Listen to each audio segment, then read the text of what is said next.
Oke, sekarang kita akan ngebahas terkait cara untuk buat room di Zoom sama bikin breakout rooms dan polling. Oke, yang pertama kita siapin dulu ya akun Zoom-nya. Kalau nggak punya, silahkan minta ke bos untuk minta akun Zoom-nya. Kemudian kita masukin passwordnya. Oke, setelah masuk, nanti akan muncul halaman seperti ini. Nah, ini kebetulan langsung kebuka di tab Meetings. Jadi di tab Meetings ini adalah room-room yang ada di akun kita. Nah, di sini ada beberapa contoh, ada dua room selain personal meeting ID. Nah, untuk menambahkan room Zoom-nya sendiri, kita klik tombol tambah di sini, schedule meeting. Kita klik schedule meeting di sini. Untuk topiknya, misalnya kita bilang tes latihan bikin room. Nah, setelah itu untuk tanggalnya, jika ini bukan sekali pakai, silakan kita jangan klik tanggalnya, tapi kita klik recurring meeting. Kalau recurring meeting ini, dia tidak akan hilang di room ini sampai kita mendelete roomnya itu. Setelah itu di generate automatically, nggak apa-apa, passwordnya kita tulis misalnya tes. Kita klik tombol save, nanti akan muncul direct ke halaman seperti ini. Ini kita abaikan saja. Kemudian kita buka kembali zoom-nya. Kemudian kita klik sini. Nah, di sini sudah muncul room yang tadi sudah dibuat. Kita klik show meeting invitation. Di sini sudah terlihat ya. Kalau kita copy invitation, seperti ini adalah invitation-nya, kata-katanya. Yang dibutuhkan nanti kita adalah yang saya highlight seperti ini. Nah, ini yang akan di-share ke teman-teman SP1, peserta, dan pengajar. Oke, sekarang kita masuk ke room Zoom-nya, kita klik start.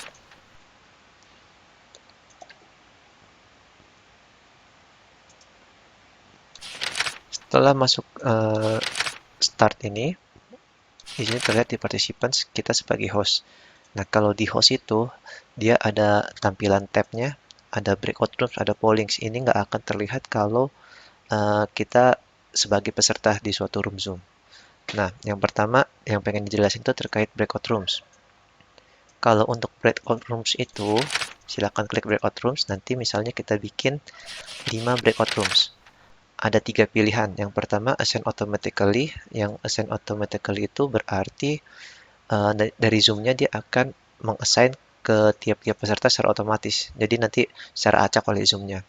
Kemudian kalau assign manually, ini nanti dari host yang menempatkan peserta ke room-roomnya. Kemudian yang terakhir ini let participants choose room. Nah, kalau let participants choose room ini nanti peserta akan memilih room yang sudah disediakan oleh panitia, oleh host. Oke, kita pilih yang let participant choose room, kemudian kita klik create.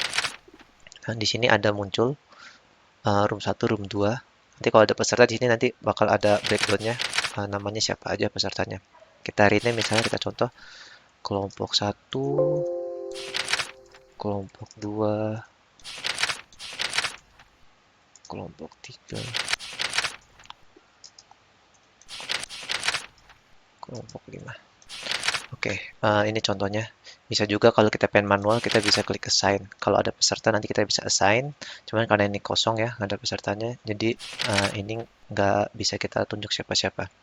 Nah, kalau kita belum open all rooms, ini nggak akan terlihat oleh peserta. Jadi kita harus klik open all rooms. Ketika kita sudah klik open all rooms, nanti peserta bisa melihat dan bisa memilih roomnya. Kita pun bisa join. Kita tinggal klik join kalau kita pengen bergabung ke breakout rooms-nya. Nanti contohnya seperti ini. Join kelompok 1, yes. Nah, nanti seperti ini kalau breakout rooms. Yang muncul. Ini agak lama ya. Wah, kayaknya bingung ini. Nggak keluar-keluar. Oke, akhirnya dia keluar ya. Nah, di sini kita bukan di main room, tapi kita berada di breakout rooms. Di sini terlihat ya namanya, ada penyelenggaraan pusku. Nah, penyelenggaraan pusku, kalau misalnya kita pengen keluar yang udah selesai, nah di sini ada pilihan. Ada leave meeting atau leave breakout room. Kalau kita leave meeting, berarti kita leave Zoom-nya. Kalau kita leave breakout room, kita akan kembali ke main room. Tuh, kita tulisannya returning to main session. Ini kenapa kotak? Ya, karena bukan bulat. Oke. Nah, kita sudah kembali ke breakout room. Nah, kalau misalnya kita masih di main room, kita pengen menyampaikan pesan ke peserta, kita bisa broadcast message to all. Nanti kita klik AAA, nanti kita broadcast, nanti peserta yang di breakout rooms akan membaca pesan dari kita selaku host. Oke, dari breakout room sih cukup. Kemudian kalau peserta sudah selesai, kita bisa close all rooms. Nanti peserta dikasih 60 detik sebelum pindah dari breakout room ke main room. Baik, itu yang pertama. Kemudian yang kedua kita bahas tentang polling. Kita polling ya, kita klik poll. Nah, di sini kan masih kosong ya. Misalnya kita add a question. Nanti akan didirect ke halaman Zoom-nya, ke web Zoom-nya. Nah, jadi kita kalau pengen pertanyaan di polling Zoom itu bukan di Zoom-nya, tapi kita di webnya. Misalnya kita bilang tes polling untuk judulnya, kemudian kita bikin pertanyaan.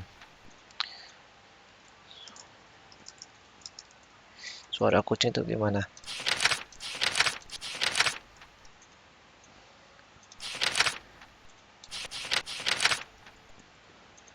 Saya kita bikin 3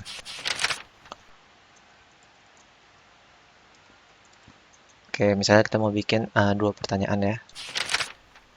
Kemudian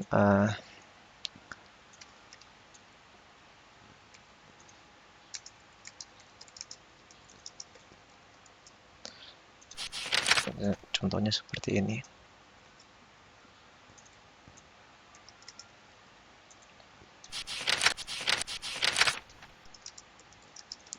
Oke, misalnya kita udah bikin 2 pertanyaan seperti ini, kita klik save. Setelah klik save, di sini sudah ada nih, edit meeting post, test polling. Di Zoom sendiri, nanti kita buka. Tuh, dia akan muncul, test polling. Nanti kita tinggal launch polling. Nah, ketika kita launch polling, ini kelihatan nih, misalnya ada berapa peserta di sini, terus yang udah milih berapa orang. Nanti akan kelihatan datanya. Kalau tampilan seperti ini, nanti peserta hanya akan melihat polling yang akan dipilihnya. Setelah selesai, kita klik end polling. Kemudian kalau pengen kita tampilkan kepada peserta, kita klik share results. Nanti di sini akan terlihat hasil dari polling tersebut. Kita klik stop share results.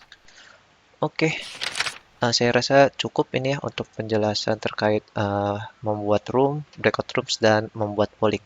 Semoga bermanfaat. Assalamualaikum warahmatullahi wabarakatuh.